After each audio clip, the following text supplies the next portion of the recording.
நித்யானந்தா என்றாலே எப்போதும் பரபரப்புக்கு பஞ்சம் இருக்காது. சுவாமி நித்யானந்தா ஆன்மீகத்தையும் தாண்டி அறிவியல் பூர்வமாகவும் ஐன்ஸ்டீன் விதியை தவறென்று கூறி உலகத்தையும் திருப்பி போட்டார். இந்நிலையில் நான் ஏலியன், எனது உடலை சுமார் 200 ஆண்டுகள் இயக்கப் போகின்றேன், உடலில் பிணி இல்லாமல் என்னால் இயக்க முடியும், குறைந்தபட்சம் 160 ஆண்டுகளை கடந்து வாழ முடியும் என்று பேசியுள்ளார். அதில் பிரபஞ்சம், இயற்கை விதிகள், வைஃபை டிரான்ஸ்மிட்டர் போன்றவைகளை குறித்து பேசினார். அவர் ஏலியனாக இருப்பதால் பல்வேறு அதீத சக்திகள் இருக்கின்றன. இதை ஏலியன் வாழ்க்கையை சன்னியாசிகளுக்கும் வழங்க முடியும் என்று தெரிவித்துள்ளார். இந்த பேச்சு சமூக வலைதளங்களிலும் தற்போது வைரலாக பரவி வருகின்றது. Welcome to இன்ஃபோவேல்ட்.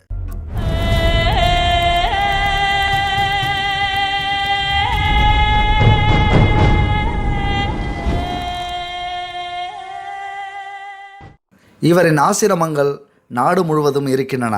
தென்னிந்தியாவின் முக்கிய ஆசிரமங்களாக பெங்களூரு, திருவண்ணாமலையும் மேலும் வெளிநாடுகளிலும் ஆசிரமங்கள் நிறைய இருக்கின்றன. நித்யானந்தாவின் பேச்சு மட்டும் சர்ச்சையில் சிக்குவது கிடையாது. இதற்கு அவர்களின் சீடர்களும் ஒரு சில நேரங்களில் சமூக வலைதளங்களில் நீங்கள் பேச்சை கேட்டு மிரண்டு போயிருப்பீர்கள். சுவாமி நித்யானந்தா முன்பு ஆன்மீகம் தொடர்பான கருத்துக்களைத்தான் மக்களிடம் பேசி வருவார். இவரின் தேன் ஊறிய பேச்சுக்கு மயங்கிய ஏராளமானோர்களும் இவருக்கு சீடராக மாறி பல்வேறு சர்ச்சைகளையும் எழுப்பியுள்ளனர். தற்பொழுது ஆராய்ச்சியாளர்களையும் மிஞ்சும் வகையில் பேசி வருகின்றார்.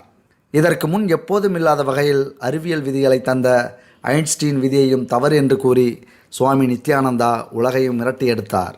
அதாவது ஐன்ஸ்டீன் கூறிய E=mc2 விதியே தவறாக இருக்கின்றது என கூறி சமூக வலைதளத்தில் ஆட்டோ கேப்பில் சயின்டிஸ்ட் ஆகியுள்ளார். இதைத் தொடர்ந்து நித்யானந்தா விலங்கையும் பேச வைக்கும் தனி சாப்ட்வேர் உருவாக்கியுள்ளதாக கூறி பெரிய அணுகுண்டையை தூக்கி போட்டார்.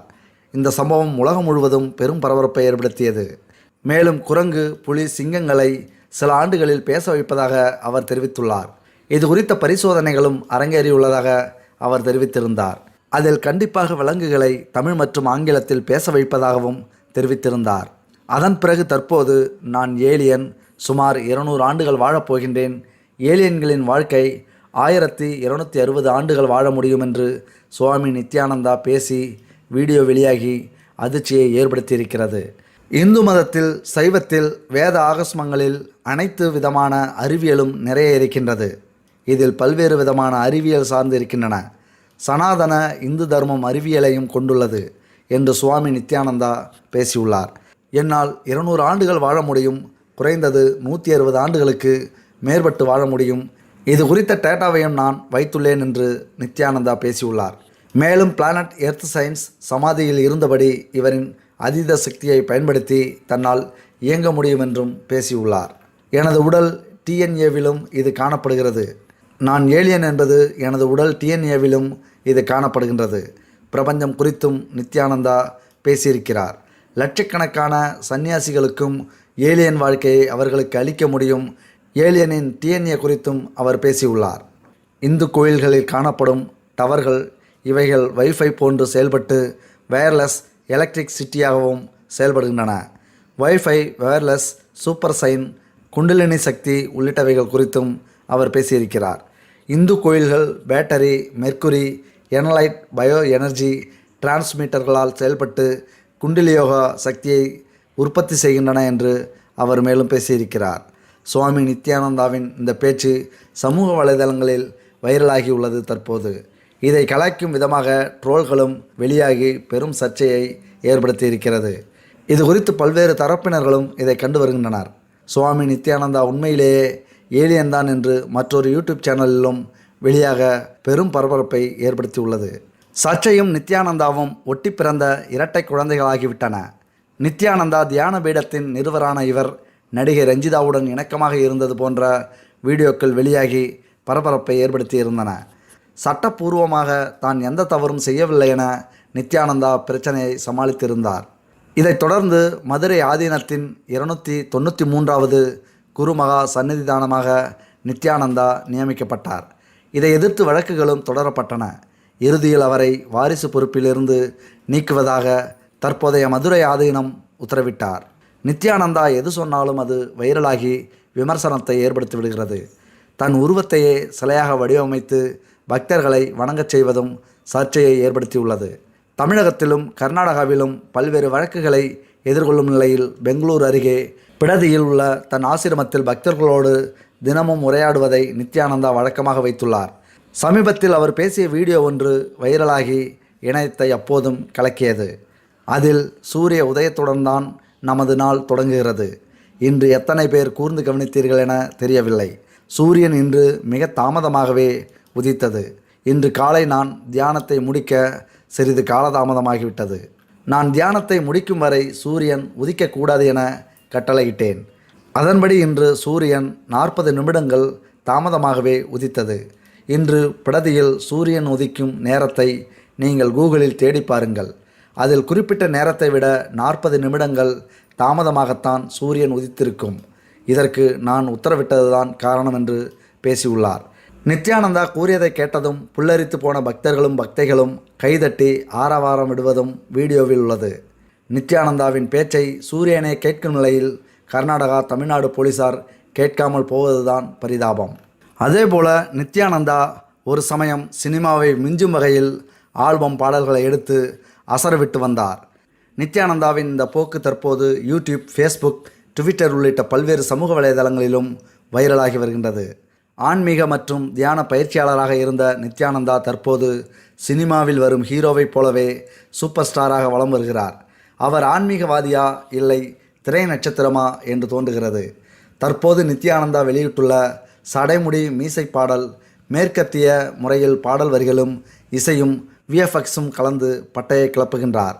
அதோடு ஹீரோக்களுக்கு இணையாக மாஸ் என்றையும் கொடுத்துள்ளார் நித்யானந்தா. தற்போது யூடியூப்பில் நித்யானந்தா ஆசிரமம் சார்பில் ஒரு ஆல்பம் சாங் வெளியிடப்பட்டுள்ளது. அந்த பாடல் ஓம் நமோ நமோ நித்யானந்தாய், நமோ நமோ நித்யானந்தா என்று மேற்கத்திய பாணியில் துவங்குகின்றது. இந்த பாடல் சடைமுடி மீசை என்று வந்தாலும் சாமியார் நித்யானந்தா சிவனை போல காட்சி தருகிறார். தற்போது நித்யானந்தா ஆசிரமம் வெளியிட்டுள்ள ஆல்பங்களில் சாமியார் நித்யானந்தா திரைப்படங்களில் காட்டப்படும் ஹீரோ போல இவரும் மாசின்றி கொடுத்து வருகின்றார். இதை அவரின் சீடர்களும் முன்மொழிந்து வழிமொழிந்தும் வருகின்றனர். நித்யானந்தாவுக்கு முன்னெல்லாம் ஆன்மீக சொற்பொழிவாளர் என்றுதான் கூறிக்கொண்டிருந்தனர். பின்பு புத்தக எழுத்தாளர், யோக பயிற்சியாளர் என்று அறியப்பட்டார். பிறகு பாலியல் புகாரில் சிக்கியதால் பிட்டு சாமியார், சொத்துக்கள் சேர்த்ததால் கார்ப்பரேட் சாமியார், பிறகு ஐன்ஸ்டீன் கூற்றை தவறு என்று கூறியதால் விஞ்ஞானி சாமியார், பிறகு விலங்குகளை பேச வைப்பதாக சாஃப்ட்வேர் உருவாக்கி வருவதால் சயின்டிஸ்ட் நித்யானந்தா என்று அழைக்கப்பட்டார். தற்போது ஹீரோ நித்யானந்தா என்று அனைவராலும் அழைக்கப்படுகிறார். கதவை திற காற்று வரட்டும் என்று நித்யானந்தாவின் புத்தகம் அருமையாக இருக்கும் படிப்பதற்கு. இதில் அவர் கூறியுள்ள கருத்துக்கள் ஆழமானதாக இருக்கும். படிக்கும்போதே அவ்வளவு இன்பம் தருவதாக இருக்கின்றது. இதிலிருந்து சொற்பொழிவுகளில் தொடங்கினார் நித்யானந்தா. பிறகு டிவிகளிலும் சொற்பொழிவாளராக வந்து சேர்ந்தார். தற்போது இளம் தலைமுறையினர் உட்பட பலரும் சமூக வலைதளங்களில் வலம் வருவதால் சாமியார் நித்யானந்தா தொடர்பான கருத்துக்களும் அவரின் உரையாடல்கள், சொற்பொழிவுகள் உள்ளிட்ட பல்வேறு நிகழ்ச்சிகளும் இணையதளங்களில் வெளியாகி வருகின்றன. மேலும் படிப்படியாக சினிமாவைப் போலவே சாமியார் நித்யானந்தா வலம் வருகின்றார். துதிப்பாடல்கள் மூலம் தன்னை கடவுள்கள் போல காட்டி மாசாக வலம் வருகிறார். முன்பெல்லாம் சாமியார் நித்யானந்தா கடவுளே நான் என்று கூறி சொற்பொழிவுகளில் உரையாற்றுவார். நான் தான் மாயக்கண்ணன், கிருஷ்ணன், நான் லீலைகள் செய்வேன் என்று பேசி பெண் சீடர்களையும் உற்சாகத்தில் ஆழ்த்துவார்.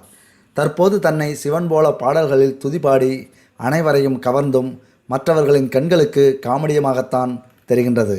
சாமியார் நித்யானந்தா ஆசிரமத்தில் இன்ப உலா வருகின்றார். பெண் சீடர்களுக்கு தோசை சுட்டு தருவது, பணிகளை பகிர்ந்து செய்வது, இன்னிசை கச்சேரி என்றும் சாமியார் நித்யானந்தா இன்ப உலா வருகின்றார். இந்நிலையில் நடிகை கஸ்தூரி இந்த வீடியோ காட்சியை பார்த்து ட்விட்டரில் கிண்டல் அடித்துள்ளார். கோயிலுக்கு இருப்பது போன்று இருக்கும் இந்த ஆல்பத்தில் அவரது ஜடாமுடி மீசை பற்றியெல்லாம் பாடப்பட்டுள்ளது. பரஹம்ச நித்யானந்தா என்று தொடங்கும் இந்த பாடல் இலக்கிய தரத்துடன் வருகின்றது. இதை பார்த்தும் நடிகை கஸ்தூரி நித்யானந்தாவுக்கு நோபல் பரிசு தான் கொடுக்க வேண்டும் என்று கிண்டலாக ட்வீட் செய்துள்ளார். இந்த பாடலும் நடிகை கஸ்தூரியின் கிண்டல் செய்தியும் சமூக வலைதளங்களில் வைரலாகியுள்ளது. மேலும் ஒரு பக்கம் நித்யானந்தாவின் பக்தர்கள் அவருக்கு ஆதரவாக ஜால்ரா போட்டாலும் நேர்மையான ஆன்மீகவாதிகள் மற்றும் பொதுமக்கள் யாரடா இந்த கோமாளி, முதலில் விஞ்ஞானி நித்யானந்தா, இப்போ நோபல் பரிசு நித்யானந்தாவா என்று ட்வீட் மற்றும் மீம்ஸுகளையும் ட்ரோல்களையும் பறக்க விட்டு வருகின்றனர். ஐன்ஸ்டீன் விதியை தவறு என்று கூறிய சர்ச்சையை ஏற்படுத்திய சுவாமி நித்யானந்தா தற்போது விலங்குகளை பேச வைக்க தனி சாஃப்ட்வேர் கண்டுபிடித்துள்ளதாக கூறி மேலும் சர்ச்சையை ஏற்படுத்தியிருந்தார். இந்நிலையில் நித்யானந்தாவை கலாய்க்கும் விதமாக மீம்ஸ் கிரியேட்டர்கள் உருவாக்கிய மீம்ஸ்களும் ட்ரோல்களும் ஃபேஸ்புக்கிலும் ட்விட்டரிலும் சயின்டிஸ்ட் நித்யானந்தா என்ற பெயரில் வைரலாகி அனல் பறந்து கொண்டிருக்கிறது. இவரின் தேனூரிய பேச்சுக்கு மயங்கிய பக்தர்கள் கூட்டம் கூட்டமாக அதிகரிக்க தொடங்கினர்.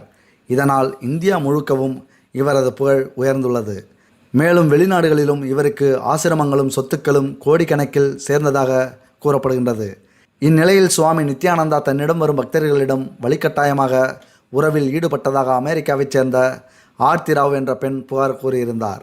இந்நிலையில்தான் நடிகர் ரஞ்சிதாவுடன் நித்யானந்தா இருந்த காட்சிகள் வெளியானது. இது நித்யானந்தாவின் புகழை வெகுவாக பாதித்தது. இந்த வழக்கு நீதிமன்றத்திற்கும் சென்றது. அதுவரை நித்யானந்தா எந்த ஆன்மீக சொற்பொழிவும் நடத்தாமல் இருந்தார். மேலும் பெங்களூர் பிடதி ஆசிரமம், திருவண்ணாமலை ஆசிரமத்தில் தங்கியிருந்தவர்களும் வெளியேறினர். நித்யானந்தா தனது குண்டலினி சக்தியை மேலே எழுப்பி பறக்க வைப்பதாக சொன்னார். நித்யானந்தா சொன்னபடி யாரும் அந்தரத்தில் பறக்கவில்லை.